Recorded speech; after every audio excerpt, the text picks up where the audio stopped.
One of these stars is sitting in the secret square, and the contestant who picks it first could win a prize package worth $2,100. Which star is it? Ava Gabor, Joey Bishop, Carl Reiner, Wally Cox, Cass Elliot, Rich Little, Lucy Arnaz, Buddy Hackett, or Paul Lynde. All in the Hollywood Squares. And here is the master of the Hollywood Squares, Peter Marshall. Thank you very much, Kenny Williams. A very good evening. Welcome to the nighttime version of the Hollywood Squares. Hello, stars. Hello, Peter Marshall. Rest in peace to the master of the Hollywood Squares, Peter Marshall. An anthology about the bad, the short-lived, and the forgotten shows and events in television history. This is It Was a Thing on TV. Punisher! Control! Tell me before I change my mind! I give you Super Train.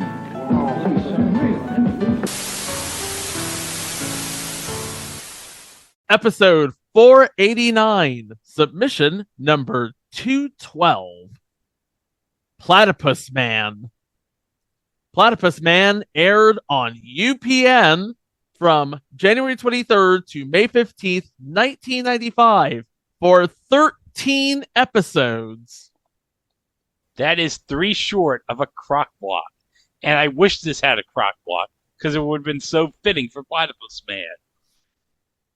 Now, I don't know if we have a listing of all the shows that we've covered from January 1995, but I do know that this is the first show that we've covered from the launch season of UPN.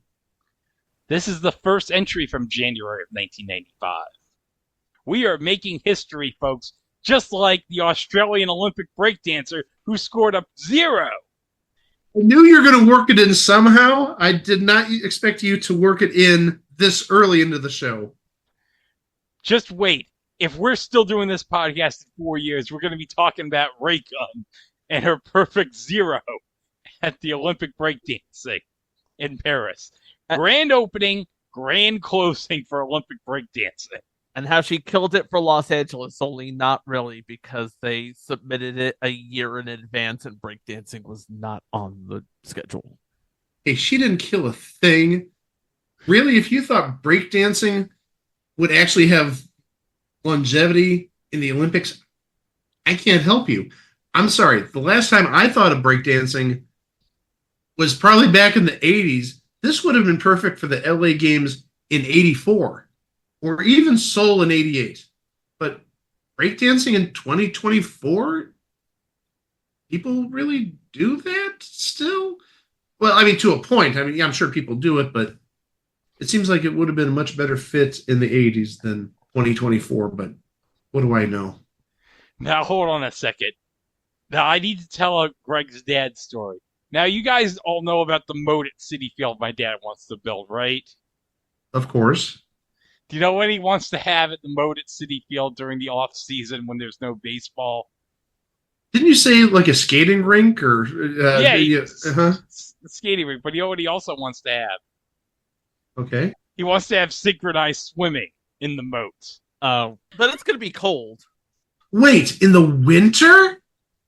Does Greg's dad not know that water freezes at 32 degrees Fahrenheit? And also, does Dad's Greg not know that stuff like hypothermia is possible in really cold water? Are you trying to kill everybody? Well, hold on a second. No, I just remembered. He wants to have synchronized swimming in between the innings. In the moat? In the moat, as like entertainment. You know, they do have swimming pools in like Miami and Phoenix. It could work. Where the hell are you going to find synchronized swimmers in New York City, though? New York City! New York City! Hey, you know what we haven't heard? Richard Jeni in the opening. No, I want to talk more about this moat because there's so many complexities. This is like an onion, and we're just peeling off layer by layer, trying to like figure out what the hell Greg's dad is smoking at this point. Maybe Greg's dad is one of those polar bear plungers. it would not shock me. If he Oh, was. but I think Greg's going to say exactly what I'm going to say. Who plays for the Mets? The polar bear, Pete Alonso. So now this all ties in with the moat. This is like beautiful This is marketing actually- synergy. I don't know if Greg's dad meant to do this, but Greg, your dad is actually making sense now. There's no way in fuck my dad knows who Pete Alonso is. What type of baseball fan is he? Oh, he doesn't give a crap about baseball. Whenever we'd go to Shea Stadium, me and my brother back in the day, he'd read the New York Times. He'd give us like $10 and say, "Here's $10. Go and get me some curly fries from Harry M. Stevens." Oh, I thought he'd say, "Here's $10. Go get a Star Wars." Oh, so Dad wouldn't care that the Mets are up 4-2 already. Okay. Well, no. Jeff McNeil homered. You know Again? what?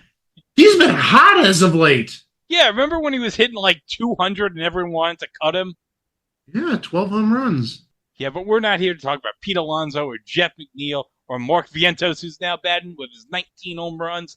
No, we're here to talk about Richard Jeni, a comedy legend. Now, can we do the opening with Richard Jeni explaining what a platypus man is? No, because I want to talk about Mark Vientos, but I don't want to gush over him too much. So, yeah, let's go with the open. Platypus, a small egg-laying mammal that attempts to mate frequently but spends most of its time alone. Man, an adult male human. Platypus man, an adult male human that attempts to mate frequently but spends most of its time alone. I guess the question we should probably start with, because Richard Jeni went and defined it in the opening, is how the hell did he arrive at Platypus Man?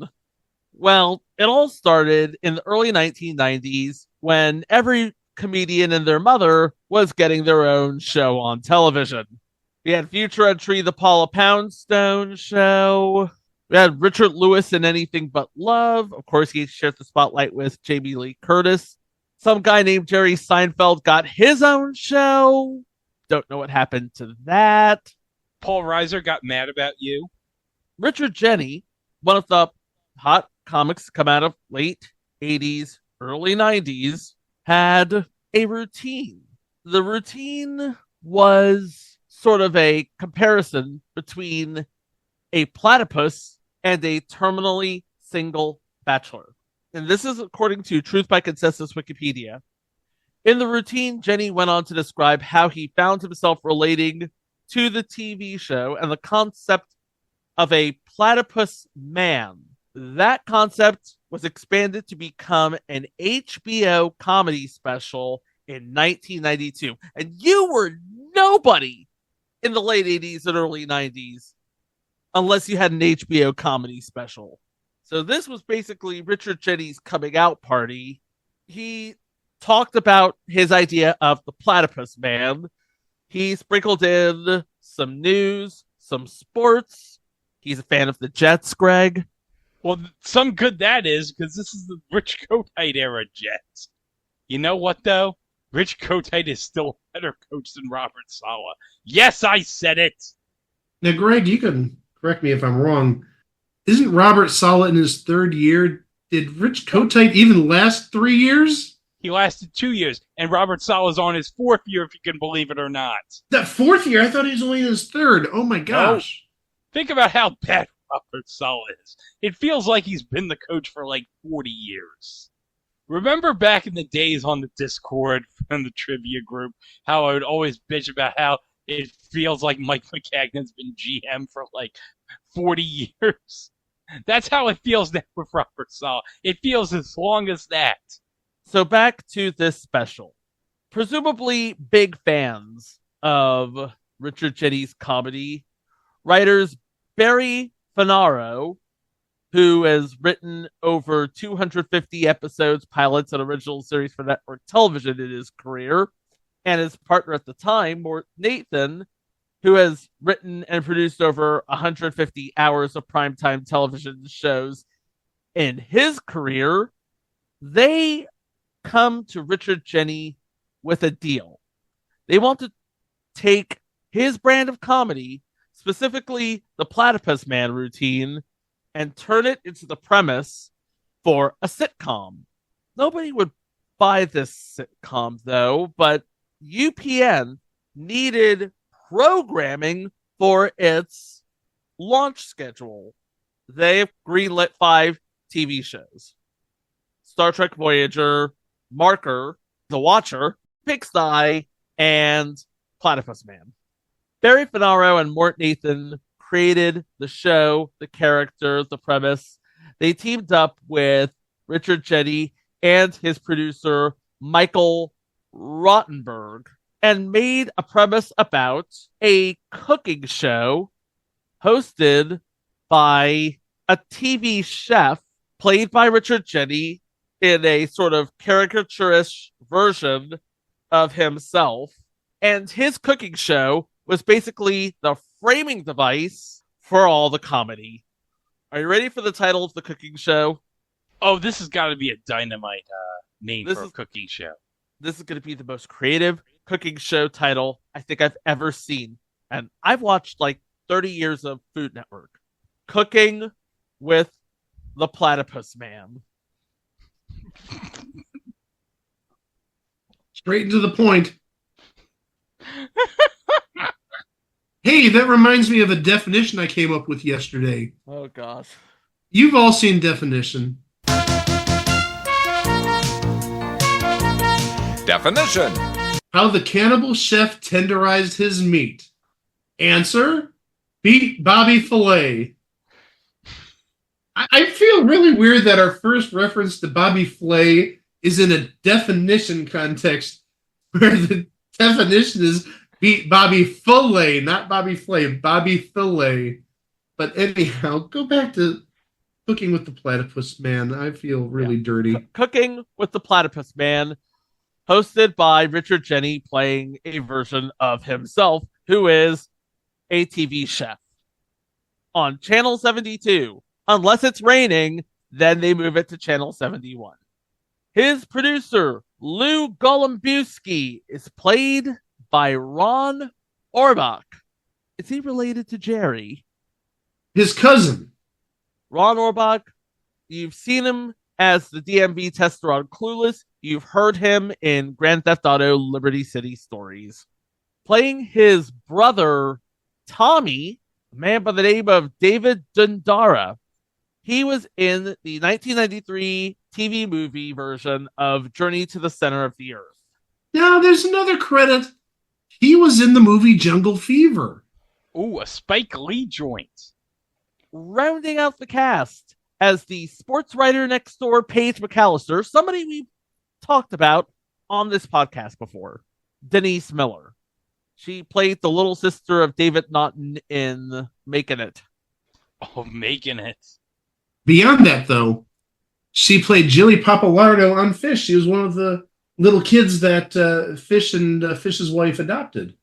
Plus, she was Billy Bunker on Archie Bunker's Place. She was that precocious, adorable teenager back in the late 70s. So she's 3/5 of the way to Hall of Fame nom. Well, Archie Bunker's Place is not a show that we're ever going to cover. And actually, just taking a look at her IMDb really fast, I did not know she was on an episode of Silk Stockings. I did not know she was on an episode of She-Wolf of London. So she is 4/5 of the way. And also, since I mentioned Silk Stockings, R.I.P. to Mitzi McCall. My mind is thinking UPN's basically looking at this show as their own version of Seinfeld. You have the neurotic lead, his best friend, his other best friend, and his neighbor who happens to be female. And that's pretty much all of the cast and all you need to know about the Platypus Man. And of course, everything about the show is fleshed out in the pilot, where we learn about the Platypus Man as he dates a masseuse who tends to work with Tommy, Lou, and Paige. The masseuse's name is Wendy, and she is played by Amy Asbeck. Well, you know what that means, guys. Oh, no. Oh, no. Have we officially made the connection between Richard Jeni and Wings? Yes. But also, guys, I want to remind you, it was 189 episodes ago. For the first time ever on this podcast, I mentioned that I love Wings. Hey, Greg, remind me one more time. Did Wings make Tony Shalhoub's career? Of course it made Tony Shalhoub's career. Are you kidding?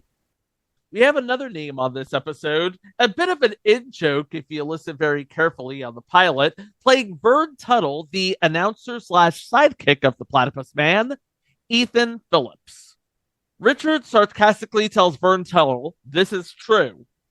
Hope you don't miss one of your Star Trek conventions. Because Ethan Phillips would be on Voyager. Not only that, Ethan Phillips as Neelix premiered on Voyager 1 week before this episode aired.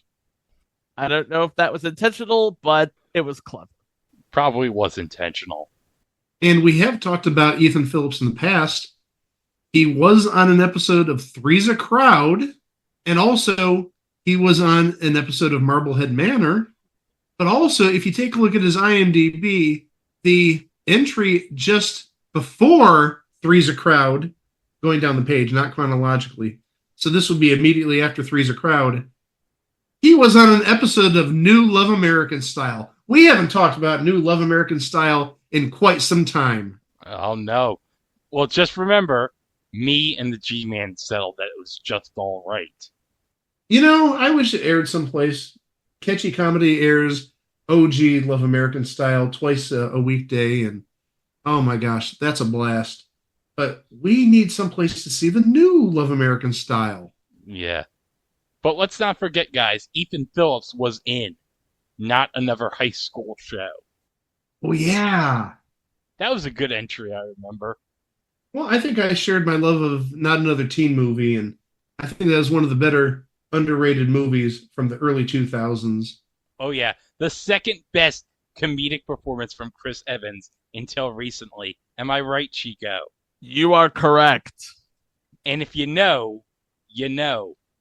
Episode 2, 9.5 Days. Richard becomes romantically involved with Lou Jr.'s teacher, played by Mary Crosby, and discovers that his lovemaking is not making the grade. Is Mary Crosby going to shoot Richard Jeni like she shot JR?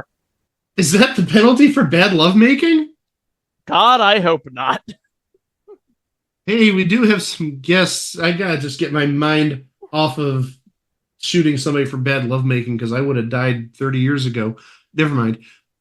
Playing a priest in this episode is Richard Stahl. We talked about him because he was on It's a Living.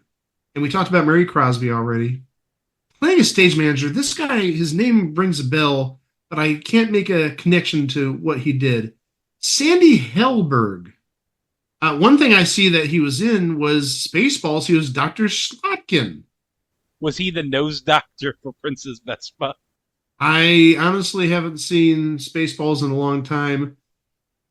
As a doctor, I would say it probably fits the bill. Episode 3, The Apartment Show. In order to keep his rent-controlled apartment, Richard must allow the real leasee, Gina, his ex-girlfriend, use of the bedroom for her trysts. Playing Stavros, Tom LaGrua from the famous Teddy Z. Oh. Well, you know what? This show really could have benefited from somebody else from the famous Teddy Z. Am I right, Alex? You'll never make it, Joe. Why don't you just give up? Now, Greg, I think you also need to share what you shared with us before we started recording. Yeah. Before the show, I showed an intro from MeTV airing Canon. And two of the guest stars, first was Claude Akins, I'm Monsieur Flobo, and the second was Alex Rocco. And we lost it. You think Canon showed Alex Rocco any Danishes? You're never going to eat it! Cheese gives you issues!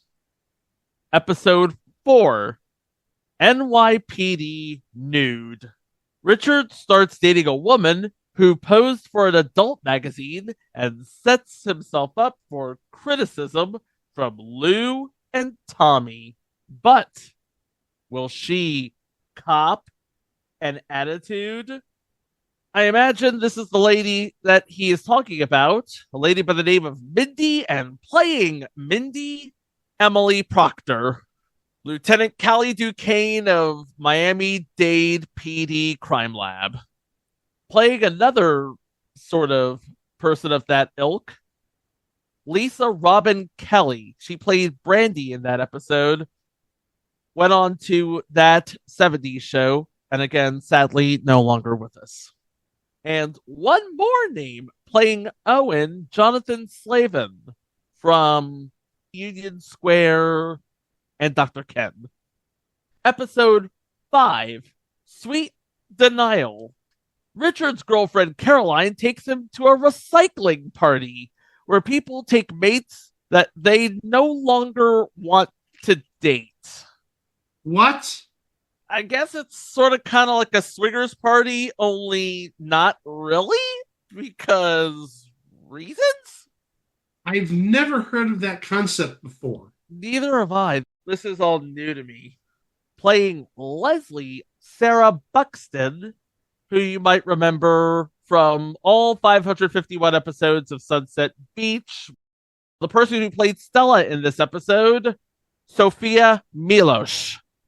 She played the sister-in-law of Horatio Kane.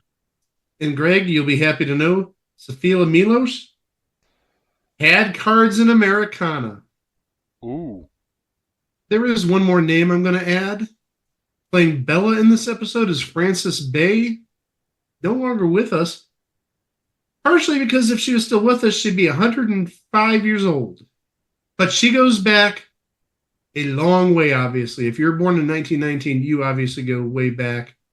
It only goes way back to 1976, so never mind about that way back stuff. She only started acting, apparently, in 1976.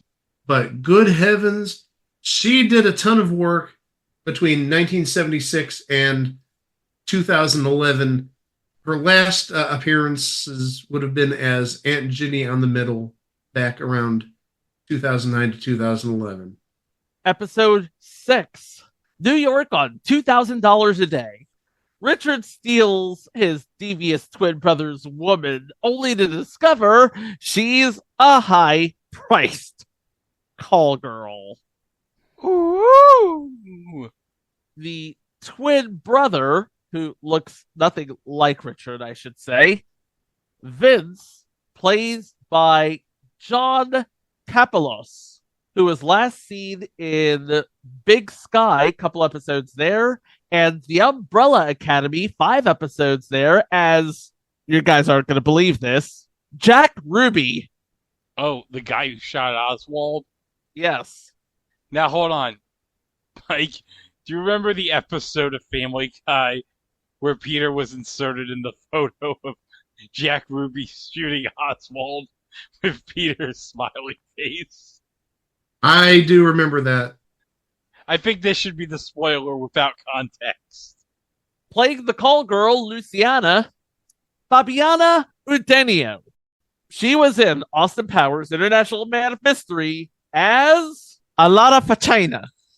I think we need to repeat that for the people at home who just fainted. Her name was Alana, A-L-O-T-T-A, Alana, Vagina, F-A-G-I-N-A. Episode 7, Lou's the Boss. Lou and Richard have a heated argument, causing Lou to quit as producer of the cooking show. Also, Tommy recruits Paige in a sports trivia contest, much to her displeasure. Playing Patrick, Christopher Mayer, a.k.a. one of the fake cousins on the Dukes of Hazzard. The cousin in question is Vance Duke, not Coy. Playing Rance, John O'Hurley. Yes, J. Peterman himself. And you know what, guys? It ticks me off that I cannot find for the life of me the first annual Miss Dog pageant that he hosted. Because I swear to God, guys, me and my brother remember this well from the first annual Miss Dog pageant. I remember John O'Hurley saying, "Now, Miss Dog could not only be a woman it could also be a man. So a man could win this dog, which means that J.D. Vance around this time would have been perfect for this competition. And that was Greg's weekly J.D. Vance joke. Come back next week and see what we can make fun of then. Who knows what wacky stuff and stupidity he will accomplish that'll make us talk about him on this podcast. Episode 8, The Crush. The female security guard hired to protect Lou after he receives threats develops a crush on him. Bernice, the security guard in question, played by Diane Delano, who is in all 36 episodes of Popular. She plays Shmi Skywalker in Lego Star Wars: The Skywalker Saga. Ooh, the video game, the Lego Star Wars: The Skywalker Saga. So she plays Anakin's mom in the game. Episode 9, Both Sides Now. Richard suspects his doctor girlfriend is cheating on him and starts an undercover operation to find out. Meanwhile, Lou and Tommy are overjoyed when they win an opportunity to appear on Star Trek Voyager. We gotta work in our flagship show somehow. Richard's doctor girlfriend of the week, Dr. Nancy Meeker, is played by Sydney Walsh, best known as Carey in A Nightmare on Elm Street 2, Freddy's Revenge. Episode 10, Without a Hitch. A woman that Richard left at the altar 20 years ago returns, and he considers marriage with her again. Cindy Ambule plays a character by the name of Christy. She was in 24 episodes of Jag. Playing Mrs. Rubenstein, Susan Seaforth Hayes. Married to Bill Hayes forever, but she was on Days of Our Lives for seemingly ever. She's still on Days of Our Lives. Almost at 3,000 episodes. Episode 11, Lower East Side Story.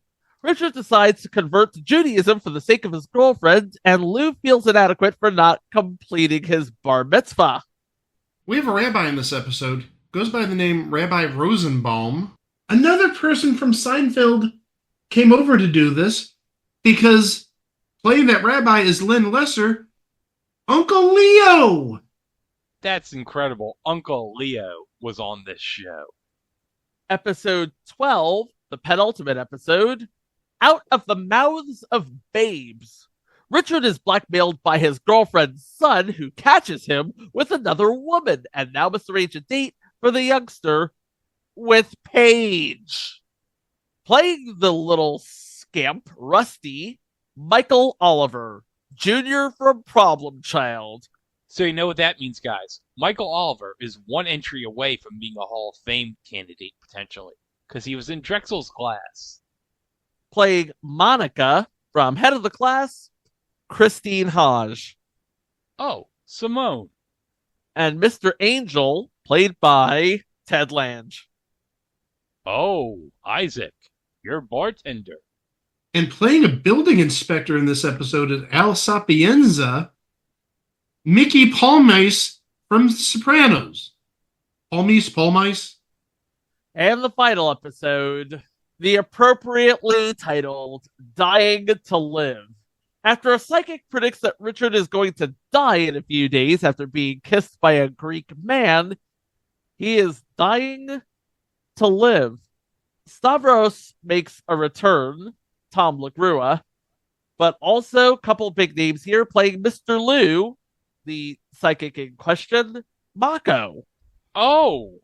And playing a guy named Alan, Terry Sweeney. Oh, from SNL 85-86. Mm-hmm. Now, hold on a second. What was the character's name again? Alan. Oh, when you said Alan, I thought it was going to be Alan Thicke. That's the show, and it would have aired all 13 episodes in that half year because January 1995 was when the UPN launched, and it would launch on a Monday night, January 16th, with the 2-hour premiere of Voyager. The next week, we would see Platypus Man in its regular time slot, at 9 o'clock on Mondays. It would be up against two movies, the first half of Models Inc. and Murphy Brown. As we talk about the ratings, a bit of context here. Star Trek Voyager had a 9.2 in its second episode. Platypus Man had a 3.9. Soon as the credits for Voyager were over, they would click to something else. And from the looks of it, they did not get any better. They hovered around the 3 range. But give UPN credit, they aired all of the episodes in their intended time slots. They didn't skip any. They didn't pull any. They obviously aired reruns over the summer. But in July, when the new schedule came out, Star Trek Voyager was the only show returning from that original year. Surprisingly enough, home video was not in the cards for this show. It did not get a second life elsewhere. Nobody is streaming it officially, but you can watch all of the episodes on YouTube unofficially.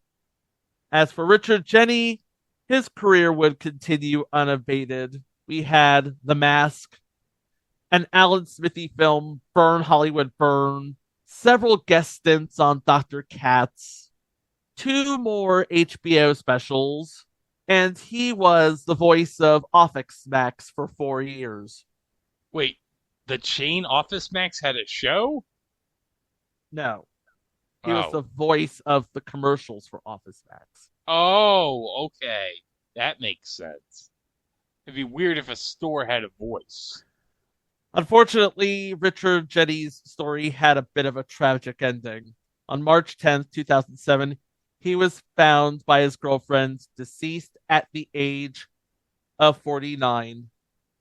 The writing was, at the very best, okay, but his delivery, that's what made the show.